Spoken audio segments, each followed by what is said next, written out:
All right, man. It's mock draft Wednesday. The next couple of Wednesdays leading up to the NFL draft, we're going to do a mock. And I was thinking we would do like a round or two. And you said no. You went captain overachiever. And you did the whole shebang. I got 13 picks in, got a couple trade backs. I think I did a really nice job of balancing need and value. PFF's mock draft simulator gave me an A-. I'm in the top 21% of 49ers drafts, according to their ranking. I earned a couple medals. I don't know what they mean, but PFF gave me a couple medals. That must mean I'm elite at this.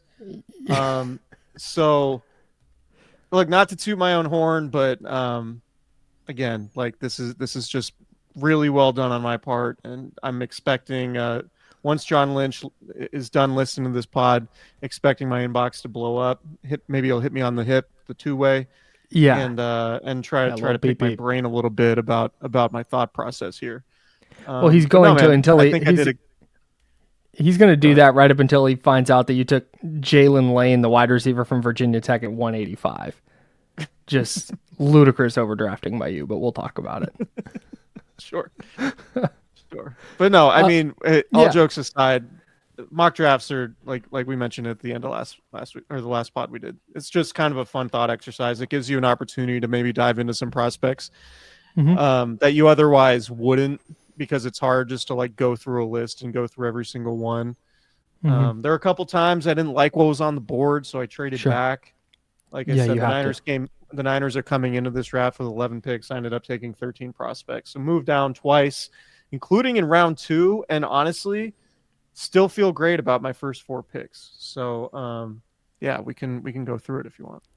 Yeah, so I want to talk a little bit about the guy you took first, and then I have not started grinding tape yet on players outside the top 50 prospects.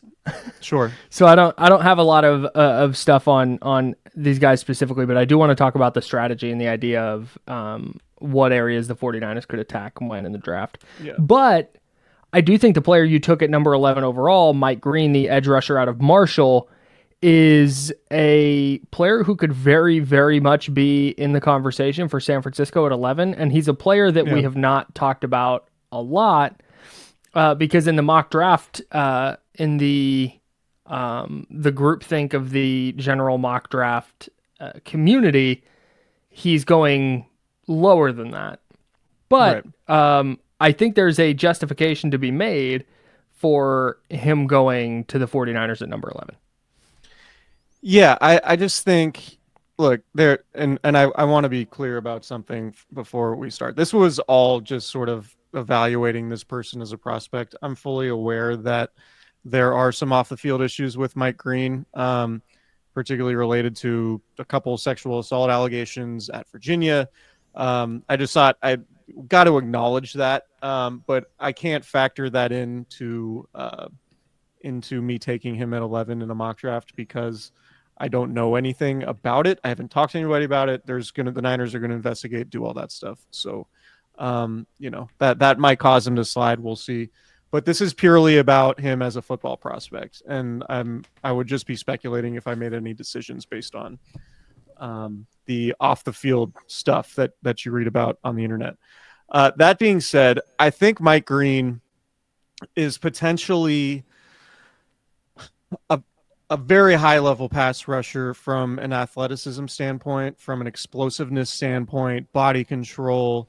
I think his pass rushing moves, whether it's a spin move or, a crossover step, setting up tackles and just getting past them, I think he's got a pretty deep bag.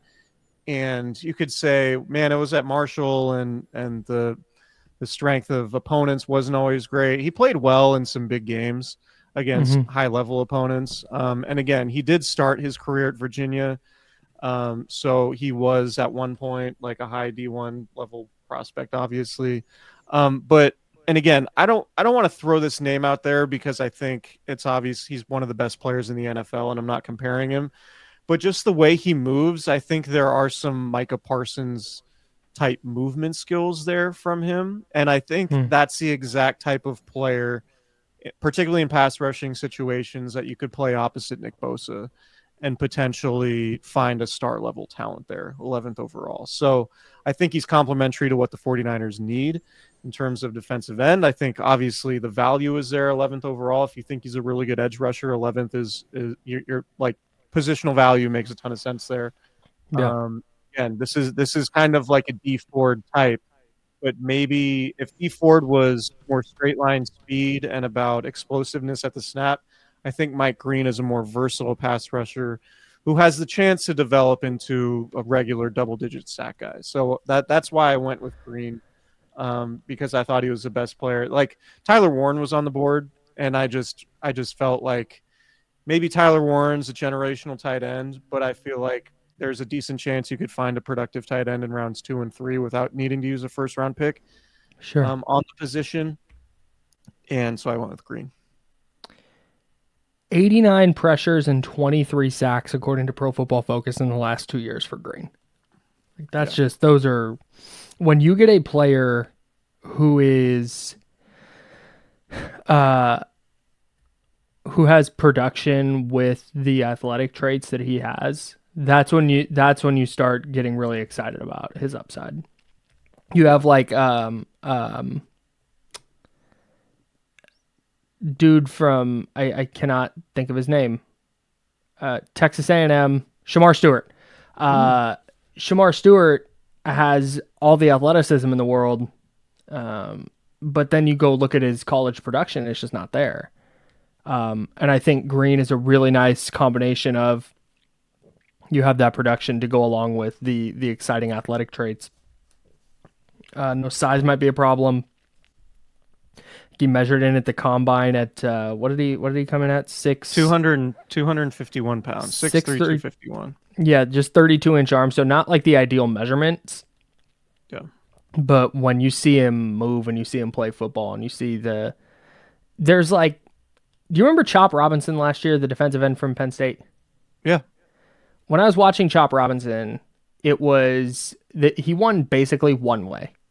His get off was crazy, and he would just get under the tackle and turn the corner. With Green, you see him win in a bunch of different ways. And I think when you're entering the NFL, and then you get to work alongside Nick Bosa to refine your craft, when you get into the NFL with a bag of pass rush moves, I think that just puts you ahead of the curve. And I the more we talk about this, the more I kind of like that idea for San Francisco, because even if I had that theory that maybe they're doing the secondary first and then figure out the pass rush, even if you're doing that, this still makes a ton of sense to me. Yeah. Yeah, and again, it's if you think Mike Green is, the 20th best player in the draft and maybe 11 is too high, I would tell you that, and the little I know about this draft class is one of the things I keep hearing is that like there's not a ton of difference between 10 and 20. Mm-hmm. Like it's all kind of like, personal choice. Yeah. It's not super definitive. Like there's the high end guys in the top 8 or 9 or whatever. And then there's just kind of this group between like 10 and 40 where you could sort of justify anybody in any particular order. Yeah. So if you think if you think it's rich to take Green at 11, I would say if you just look at the athleticism and the positional value, that would be the argument for me. Like there's probably not a whole lot of difference there. Yeah, my question would be, it's too rich based on what? Right. Like based on mock drafts you've seen? If you want to say it's too rich because he's got allegations in his past, then I would put my hands up and say totally fine. Sure. And if that's disqualifying, then I'm not gonna blame anybody. Yeah. But if you're like, man, I'd feel way more comfortable at 18. Like I don't think there's the distance between the 11th player taken in this draft and the 18th player taken in this draft is not that far to me. Yeah, and I would tell you to go to Pro Football Reference, look at all the drafts, and find out how many drafts 1 through 25 were all ordered absolutely correctly. Yeah, you know what I mean, right? In terms of like is the quality of player. Yeah, and this is one of those things where if the 49ers have, I don't know how they organize their draft board, but if they have Ty Warren at number 2, he's the second best player on their board. and you said he was available here, and Mike Green is the 47th best player on their board, then obviously don't take Mike Green. Right. And go with Ty Warren if he's that high. But in this instance, I like the pick. That's a fun one, and it's a name that we have not talked about nearly enough, who could very realistically be on the board for San Francisco. Yeah. In the second round, number 43, you got rid of it. Traded out. Just didn't Why was love that? the options there. Okay. I forget who was there, but I moved back. I moved back 16 spots from 43 to 59 while acquiring the 91st overall pick from the Baltimore Ravens. So I turned 43 into 2 picks. Nice. So I just moved down. And I got Ariante Ursary, a gigantic tackle from Minnesota. Somebody who seems quite athletic. And let me just pull up it. This is bad by me, but I left his page to look at Mike Green and accidentally closed it. Okay. The good news is you have editing power. 6'6", 331, 33 and 1/8 inch arms. But in terms of, the athleticism score, we're at 87. He ran the 40 in 5.01, and obviously the 40 doesn't mean a whole lot for offensive linemen, but the fact he's 331 pounds and ran it just about 5 seconds is pretty impressive. And I think he's just a guy that you could probably play at left guard and eventually move out to tackle, or you could try him at right tackle, or he could just be your swing tackle and then eventually replace Trent Williams. It's not necessarily a day one, like exactly what he's going to be, but I just think the value, the upside, if you can get a long-term tackle after trading back in round 2, Big Ten Offensive Lineman of the Year, started a ton of games. He played 3-year starter.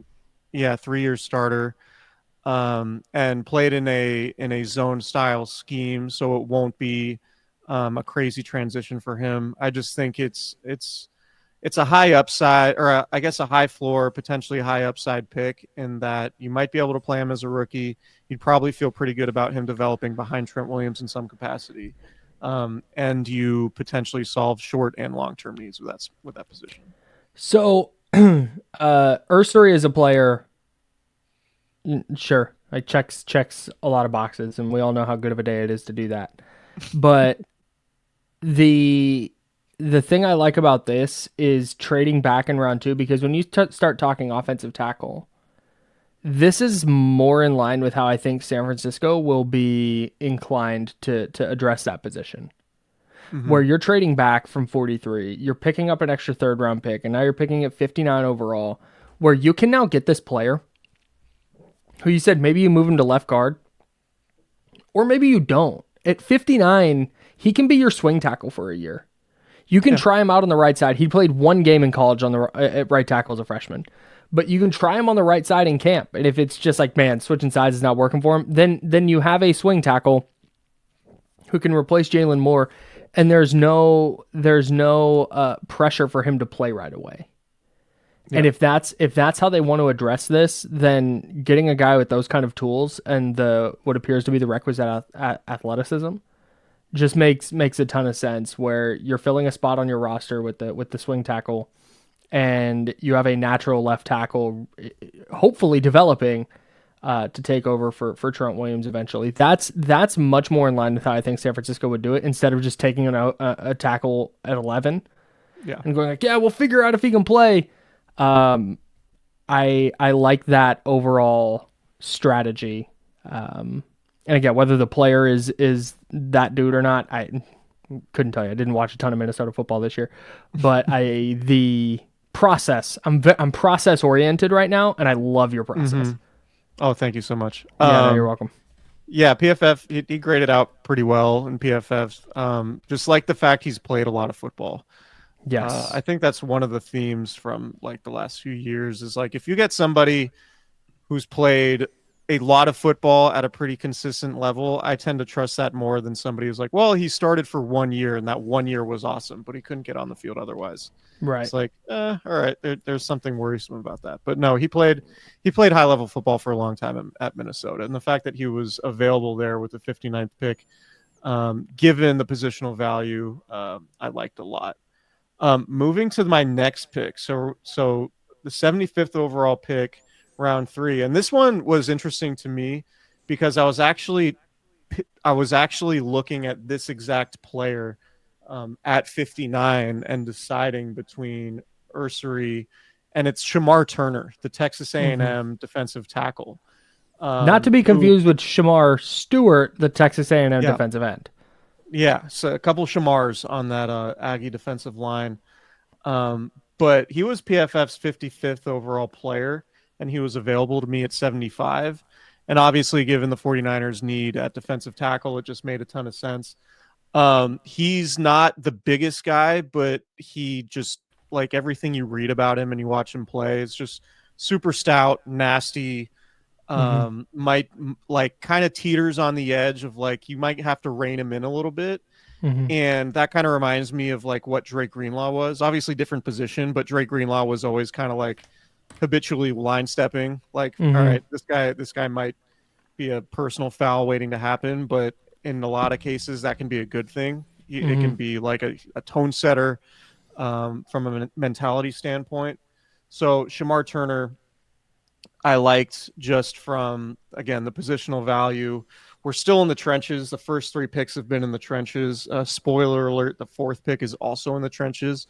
Whoa. And but I just thought, given their needs and given the depth of the class, and given sort of the fit in the defense and what you read about him, I think, what you read is he's super violent, he's explosive, and he's stout, and it just sounds like a Chris Kosuric type of guy. So you're coming out of your first 3 picks with an edge player, a tackle, and a defensive tackle, all of whom I think, you could make the case that they could be potential starters. And obviously we're talking about the first 3 rounds in the draft. So you would hope that these guys would look like potential starters. But I think Shamar Turner could be an interesting player if he's there for the 49ers in round 3.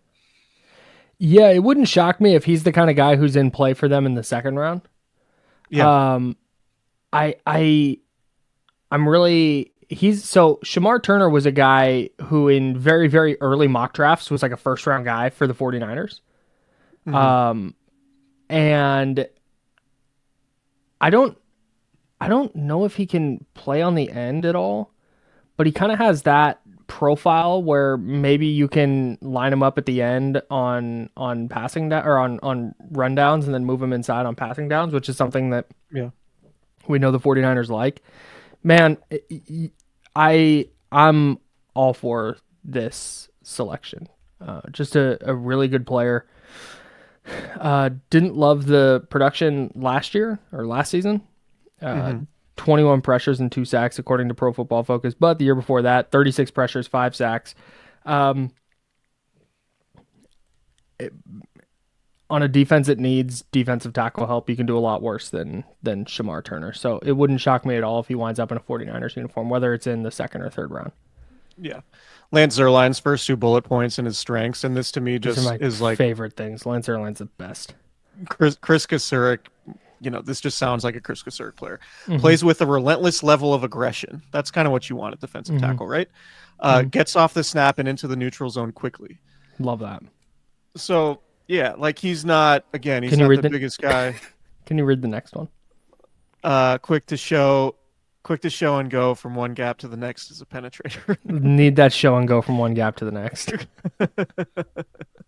Never-ending series of slaps and counters during his rush.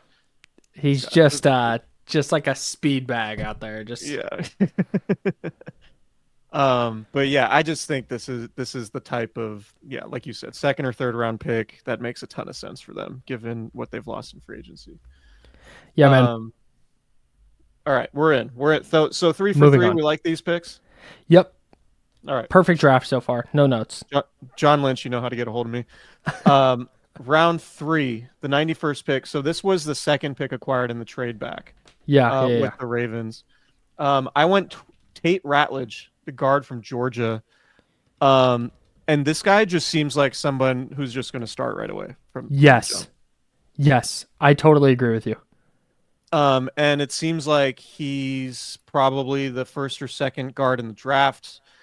The positional value in round 3, like if you take a guard in round 3, you're thinking, yeah, he better start quickly. But I think this is just, he's played a ton of football. He was a 5-star recruit, played at a high level at Georgia, was a right guard, could presumably play left guard.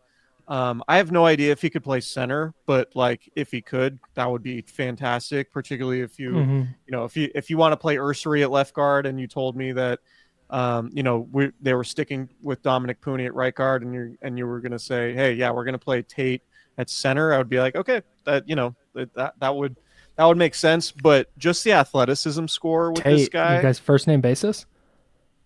Yeah, obviously. I mean, once you pick a guy in a mock draft, you're locked in for life.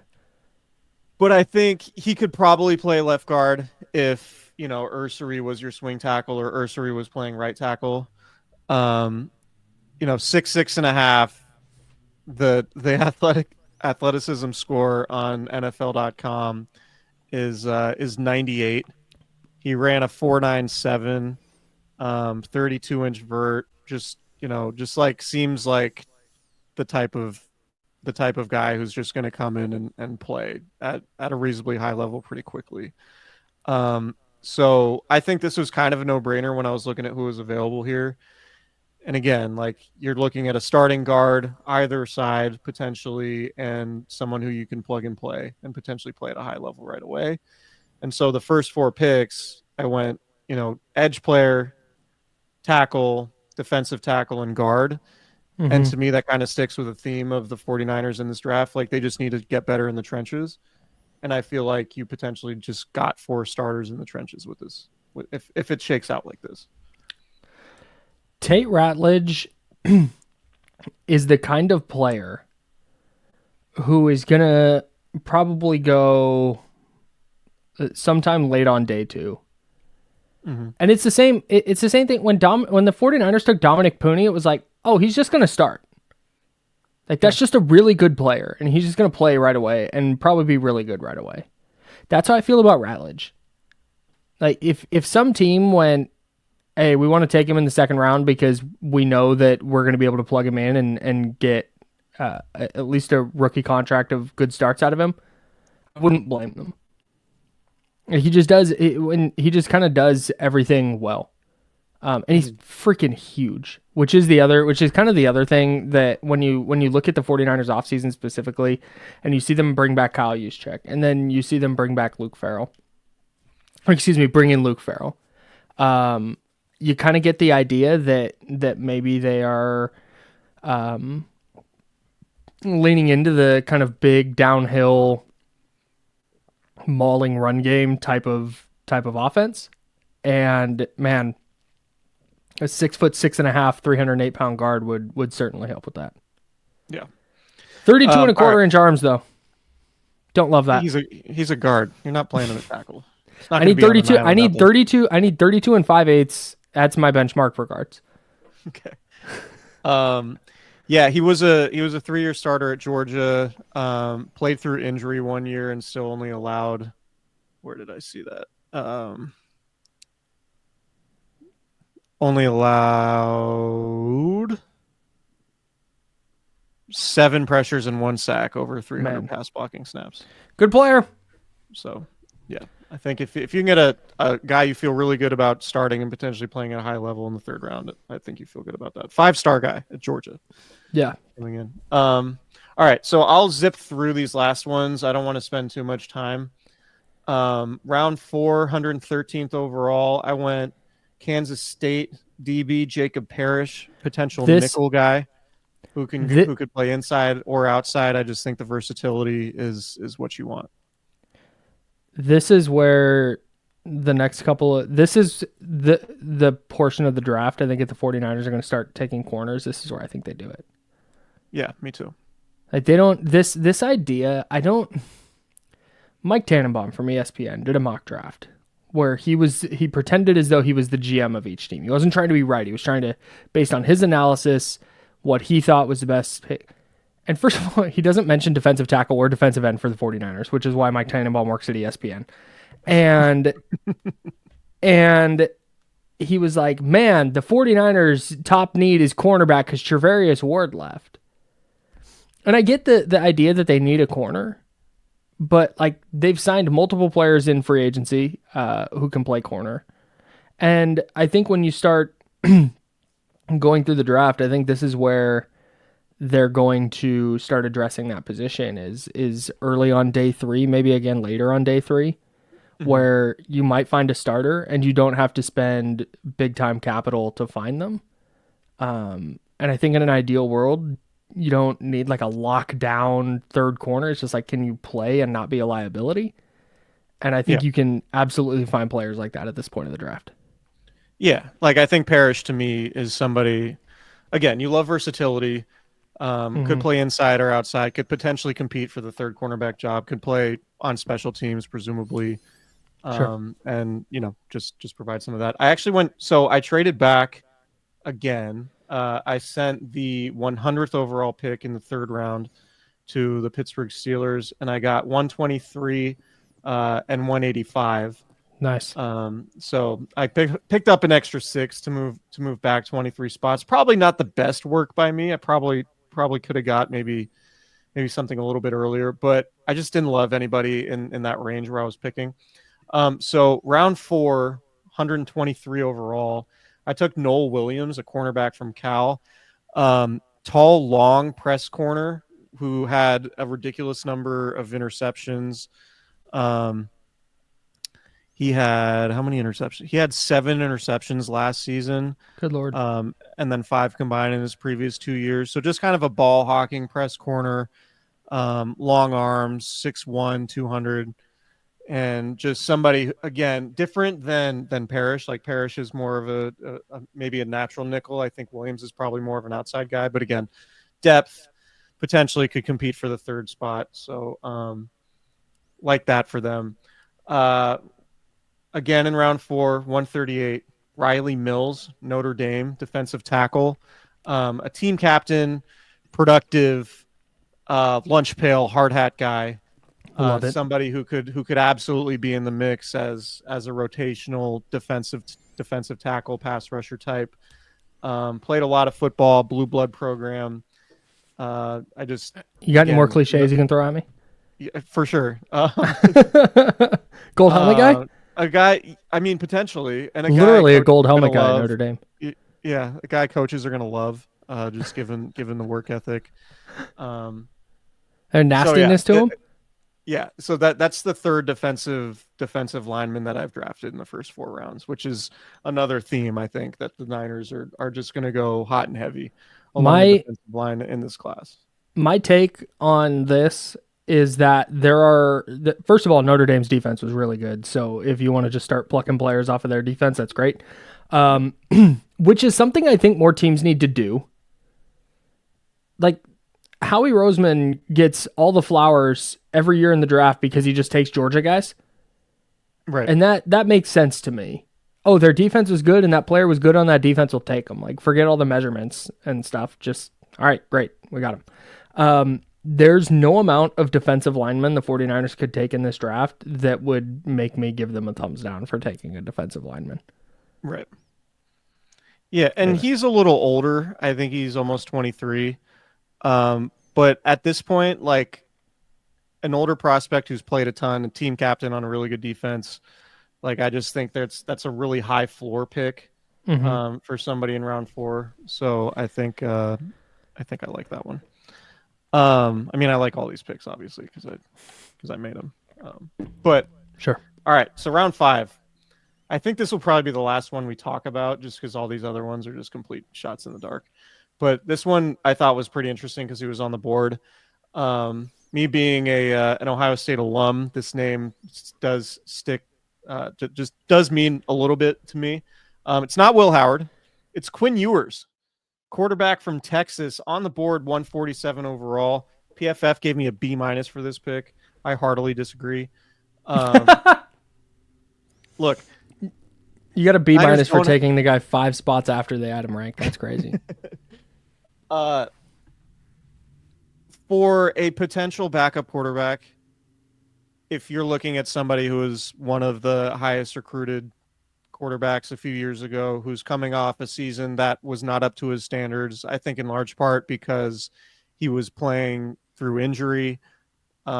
We saw what he did at Michigan. That game he had at Michigan was one of the best quarterback performances I think anybody in the country had, and who was somebody who, had he continued to play at that level throughout the season, and again, if you believe that his production dipped because he got hurt and he played poorly because he got hurt, then Quinn Ewers is probably a first or second round pick at quarterback.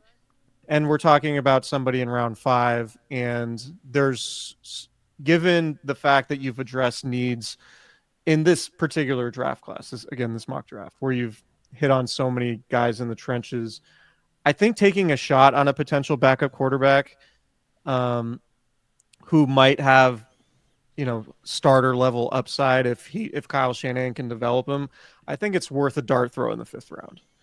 Like a potential high level prospect who's just coming off not a great season. Maybe he stinks, like that happens too.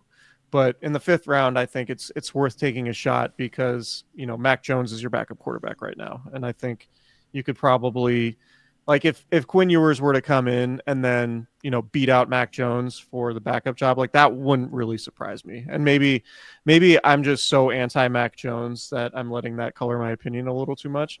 But I think there's a chance if Quinn Ewers were in the building, it wouldn't be crazy to me if like Greg Papa in the 3rd preseason game is like, talking to coaches and they really like what Quinn Ewers is doing in camp and he's really pushing Mac Jones, like despite the quote unquote guaranteed money that Mac Jones got.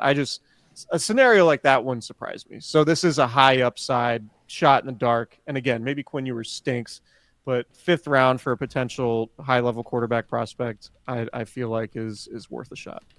Yeah, I'd be pretty surprised if Quinn Ewers stepped in and beat anybody out for a backup quarterback job. Okay. I'm out on Quinn Ewers, bro. Fine.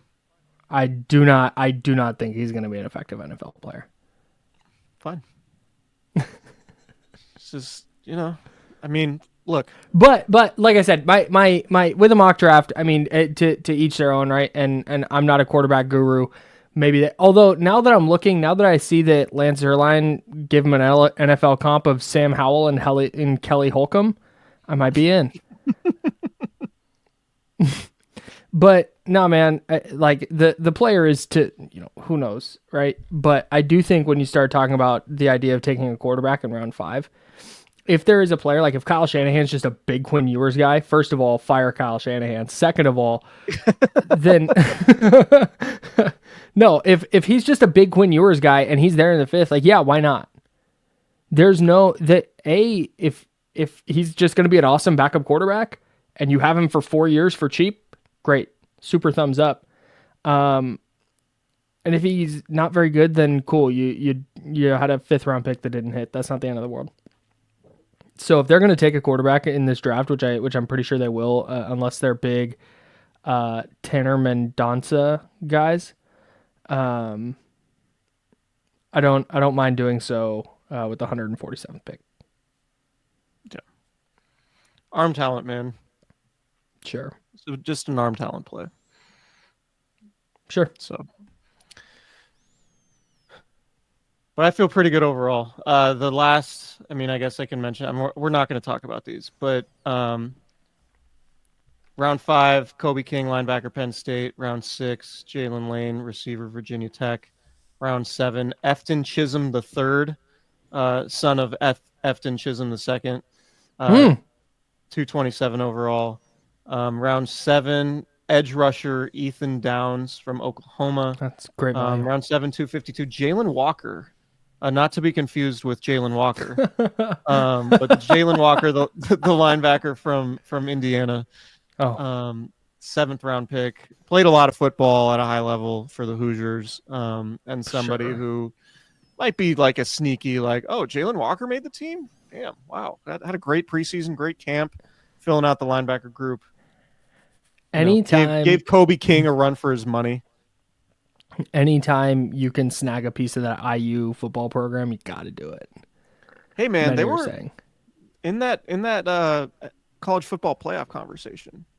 For they were in the college football playoff. They they got were in waxed. it. Yeah, that's how good they were. But yeah, no, they were. I mean, their No, defense is um, late day 3, if you're going linebacker, couple receivers, another edge rusher, and another linebacker, great. yeah, That's where you just start stacking depth, and maybe you fall backwards into maybe Efton Chisholm the third winds up being your fourth receiver. Uh, you know, that's the kind of area where it wouldn't shock me if that's how the Niners do the receiver thing instead of doing so early in the draft.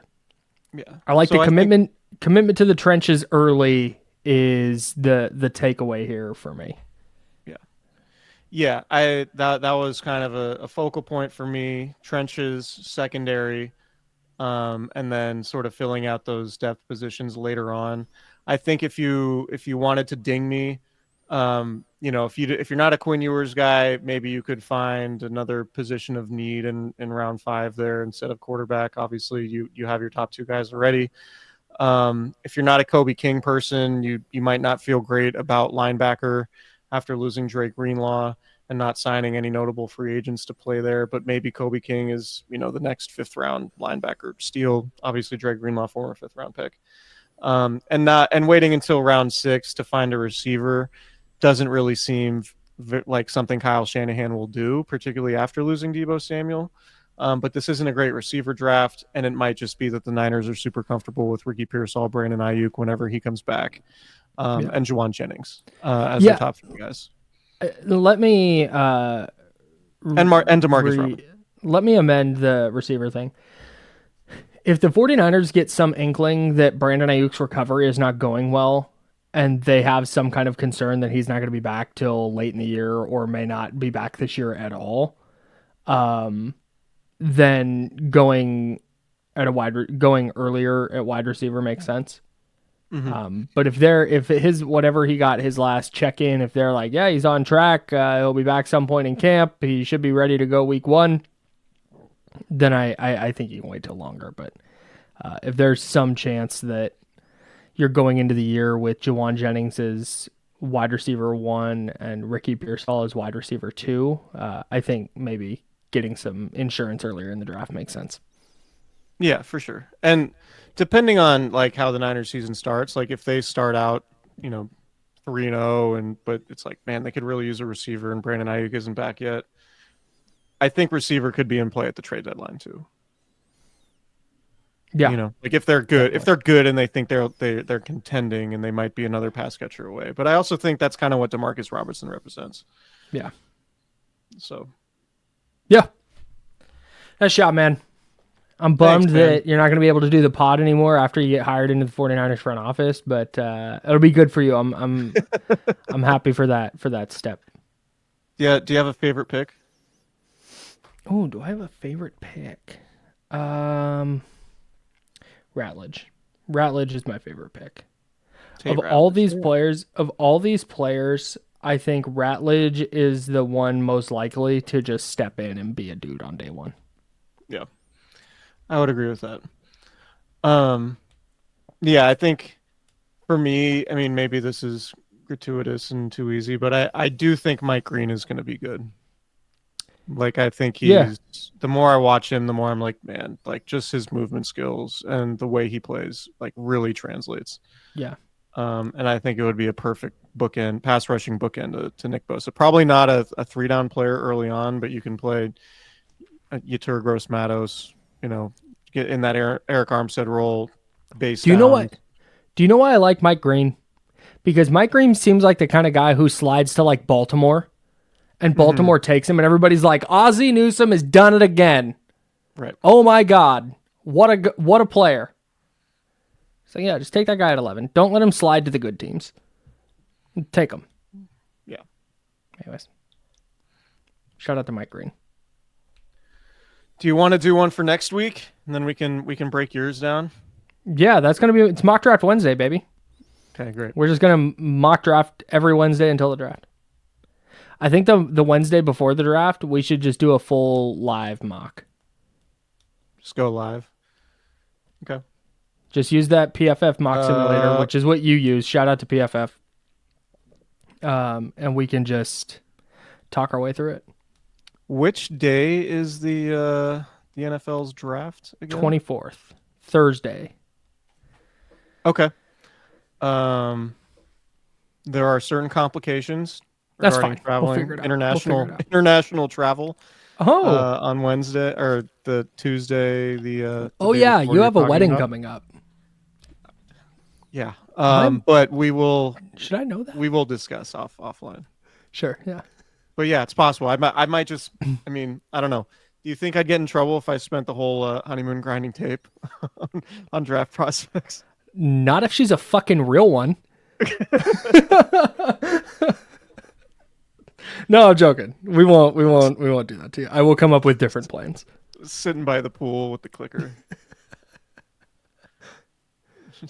I'll bring a projector screen I'll check it on the plane, set it up in the room. No, honey, I don't think you understand. This is Chris Paul Jr. Can you give me 5? There's a real chance Shamar Turner's there in the 3rd round. Watch this guy. 3rd rounder? You see this guy? All right. All right. That's all I got.